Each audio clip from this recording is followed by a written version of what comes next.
today we are going to learn how to build a cube in a cube. We're going to build it from a solid wood block. We're going to go through step by step the processes necessary to design and construct from our wood block this cube in a cube. This project is designed for my construction class and also my Foundations of Technology class.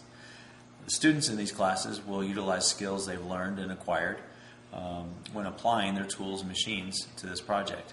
Some of the tools and machines that they're going to use will be a small wood saw, a straight edge, a utility knife, an electric sander, different grades of sandpaper for finishing the project, a jig for this project, and finally a drill press utilizing our 1.5 inch Forstner bit and our paint booth for finishing the project. This project itself should take approximately 3.5 hours to complete from beginning to end, and may vary depending on the materials that we use. In this case we're using a fairly hard wood and we're going to use oak, so it may take us a little bit longer than that. So adjust your time accordingly. Enjoy yourself, and I hope all these steps will help you accomplish your goal of building your very own cube in a cube. Okay, what we're going to do now is we're going to mark the center line of our cube on each face of this block. The reason we do that is that we need to know where the center point is for each face, so that when we go to drill our holes in the cube, we're making sure that we get as dead center as possible to ensure that our inner cube doesn't have the chance of sliding out because it happens to be a little smaller in certain areas. So the first thing you want to do is obviously lay out your ruler across the face of one face of your cube and draw a line from corner to corner, and then you'll repeat this process until you have marked all your faces with the X on it, showing where our center point is. Okay. Once that's done, what you'll need to do is put a small X in one of the corners. It doesn't matter what corner, but you want one small X in one corner of each face. You go through and do that to each of the faces of the cube, and we'll go to the next step. Okay, our cube is marked. Our jig is set up so that when we center our cube inside the jig, we're directly under the center point of the 1.5 inch Forstner bit, and we're all set to drill. I've set my depth stop on my drill press at 1/16 of an inch, so my first hole is going to be 1/16, and I'll explain to you why we do that once that hole is drilled. We have our clamp. I'll secure my clamp to the back of the fence and to the side of our cube. I'm just going to fasten this down enough that it's not going to allow my cube to kind of shift on me at all during the drilling process. So we'll drill that first hole at 1/16 of an inch, and we'll come back to our next step. Okay, we've set up our Forstner bit at the correct depth for drilling the holes for the cube, and what we need to do next is place our cube in the jig and start drilling the holes for each of the sides. One thing I do tell the students is that they should drill their end grains of their cube first, and then drill the side positions last. The reason that I have them do that is because drilling into the end grain is much harder, and it's much harder on not only the Forstner bit but also on the wood itself. So if we were to drill the sides first and then the end grain, we may find that we'll splinter the wood, or we could end up cracking our project altogether. So drill the end grain first and then come back to drilling the sides. Okay, we've drilled all the holes for each face of the cube, and what we are left with is our outer cube, and then what you can see here looks like the inner cube. And what our next step is to do is to sand off the rough edges or the hard edges of this outer cube, and we're going to take our cube over to our belt sander. We're going to sand that off real fast, and then we'll go on to the next step. We're now at the belt sander, and we're going to use the belt sander, like I said, to take off all these hard edges on our cube.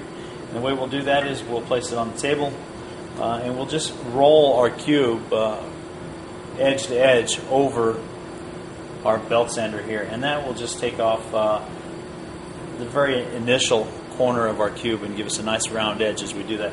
We want to make sure that we don't stay in contact with the belt too long, otherwise we take too much of the wood off and we have to adjust for that as we go on. Then our next step after that, after we've rounded off our corners, is to take the cube over to a vise, and we need to start cutting out each of our inside corners on the inside cube so that we can release the inside cube from the outer cube and make it two separate pieces.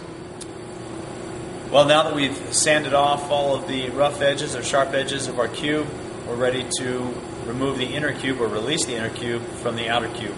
And the way we're going to do that is we're going to secure our cube with a vise. And we're going to use this tool here, a saw that I didn't show you earlier, but we're going to use this to saw the corners out of each of our different faces on this project. So we'll saw these different corners out here and release that inner cube. At that point, we're ready to go on and start sanding the inner cube. Okay, we are ready to cut out the inner cube or release the inner cube. And when I have the students secure the cube inside the vise, I tell them to make sure they secure it on the bottom edges of the cube as opposed to securing it from midway down. You run the risk of cracking that wood if we apply too much pressure to it. And our strongest parts of this project right now are at the bases or the corners of this project. So I'd like to have them secure it on the base of the project, not applying too much pressure on the vise itself, but just enough that it's going to stay in one position and allow us to use our saw when we start cutting out the inner cube. Okay, we have our cube secured in our vise. We're ready to saw the corners out to release the inner cube from the outer cube. And when we do this, I tell my students to use small, even strokes and don't apply too much pressure. There's a small section of wood holding each of these corners to keep that inner cube from moving around. And as we go through this, those corners will be released fairly easily. Now, this is a long process. This takes us a while to get through this step. So I'm going to go through and I'm going to saw out each of these corners. And when we come back, I'll show you what the inner cube looks like as it's released. And then our next step would be to sand the inner cube. Okay, we've finished cutting out our inner cube, and now what we have is our outside cube with the inside cube released from that. Our next step in this process is to sand it. And I like to do this in a couple different steps. My first step is to initially use a rougher grit, the lower grit sandpaper on the exterior, and get that somewhat smooth, and then I will start working on the inside with the same material. With this current block that we're using, because it comes from a manufacturer that does some pre-finish to the material, we're not going to have to use our 100 grit today, so we're going to start with our 220. And with the 220, what I'll do is I'll use my electric sander and I'll put my block in my vise, I'll secure it, and I'm just going to quickly go over the edges and around the corners and just kind of smooth it off a little bit. And at that point, what I'll do is I'm going to take some of my 220 and now I'm going to start to sand the inside of my cube, and then sand the inner cube also. So what we're going to do next is we're going to do that. I'm going to show you how I do that process. Okay, we have our cube secured in our vise. I'm using the end grains in contact with my vise, and I don't have a lot of pressure on the material itself. I don't want to damage it. I don't want to crack it or anything of that nature. So what we need to do now is we need to sand the inner cube. And to secure the inner cube, there are a couple of things that we can do. We can use some scrap material, and we can wedge that in back behind our inner cube, and we can sand out our edges and our surface that way. Because my inner cube is a little larger, I can, with this project, I can secure it with my fingers and just hold it in place as I sand. And when I do my first initial sanding with this project, I'm going to start with my 220. And once I've gone through and done the entire project, my 220, I'm going to come back and I'm going to use my 400 grit on that. I sand enough with my 220 that I can skip that 320 process and go from there. So what I'll start with initially is I'm going to start with the hardest part of this, and that's the corners.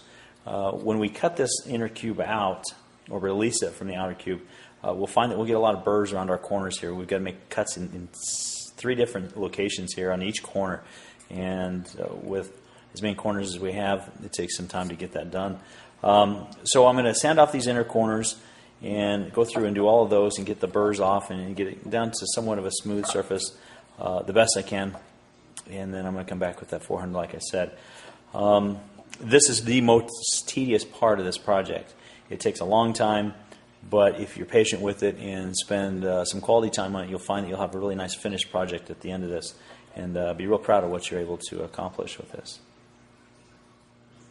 Well, we finished sanding our project and we're ready to finish it, put our final step to the process. What we need to do is we need to blow our cube off, get off any of the sawdust that's on there, and we'll use a tack cloth to wipe off the surface to make sure we don't have any residue left over. Once we have done that, our next step is to submerge it or to coat it with some kind of material. And in this case, what we're going to use is we're going to use a Danish oil. And what I generally do is I'll pour my Danish oil into a small container, just deep enough that I can submerge a little more than half of my project, and then I'll just roll it around in that for about a minute or so, making sure that the wood can absorb as much of that oil as possible. And I'll pull it out and let it dry for about a minute, and then I'm going to use a bunch of cloth. I'm going to wipe it down and kind of work that oil into the wood itself. Another material I like to use when we finish these is I have the students use a wax, and what I like about the wax is the wax tends to dry and give it a nice solid surface when it dries, and fills in any kind of nooks and crannies that students may have created while they're working with the saws and such, trying to release that inner cube. So it kind of helps out with giving them a smoother surface on the final project, and also gives them a nice finish, nice hard finish when they're done with that wax. Make sure that you are using your materials in a well-ventilated area, be it a paint booth if you've got one of those handy, and or outside or in a room that is well-ventilated with a lot of windows and doors. The vapors that are created from the finishing materials can definitely create some damage, so again, make sure you're using that in a well-ventilated area.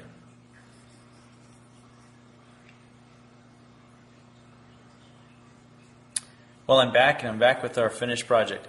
We've got our cube in a cube finished in a light walnut oil, and we're all ready to go to give it away as a gift or just set on my desk at school. So I hope that you enjoyed the presentation. I hope you're able to follow along, and that I gave you enough information that you can be successful and create your own cube in a cube.